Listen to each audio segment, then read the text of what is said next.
Nakapamili ka na ba ng mga kailangan ngayong Kapaskuhan? Iniintay ka na ng Tutuban Center dito sa Manila. Ilang tumbling at kembot mula sa iba't ibang parte ng Divisoria, binabalik-balikan simula noon hanggang ngayon dahil talaga namang mapapamura ka at makakasulit sa mall na ito. For our vlogmas, stay 10, isang idea na naman kung saan tayo pwedeng mamili at dumiretso ngayong Kapaskuhan kung saan convenient at marami pang ibang mga bilihan sa paligid nito. Welcome sa Tutuban Center dito sa Divisoria. Alam naman natin na maraming mall dito sa Divisoria na pwede nating pamilhan pero isa ang Tutuban Center sa pwede nating unahan. Iconic na pangregalo katulad nito kung saan bibili ka at lalagyan nila ng customized names ng inyong pagbibigyan for free. Madami pa ding mga bagsak presyo at mga promos na nag-iintay sa inyo dito sa mall na ito. Marami ding mga alahas at paggawaan ng mga gowns at kung ano-ano pang mga damit na kailangan ninyo ngayong Christmas party season. Hindi pa ganun kagrabe, dami ang tao sa paligid kaya lumabas na kayo at humayo at mamili na ng mga pangregalo. Huwag kalimutang ilista ang lahat ng mga kailangang bilhin at bigyan bago kayo pumunta dito para wala kayong makalagdaan habang umiikot. Kapag nagutom, merong bilihan ng mga pagkain dito. Yung mga favorite nyong kainan, nandito rin yan. Pero sa second floor, meron silang napakalawak na food court dito. Napakaraming choices ng pagkain,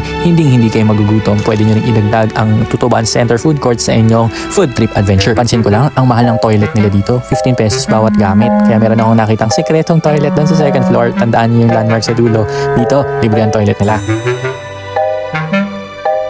Bukas ang Tutuban Center from 10 AM to 9 PM. Bisitahin muna ang kanilang social media para sa mga updates.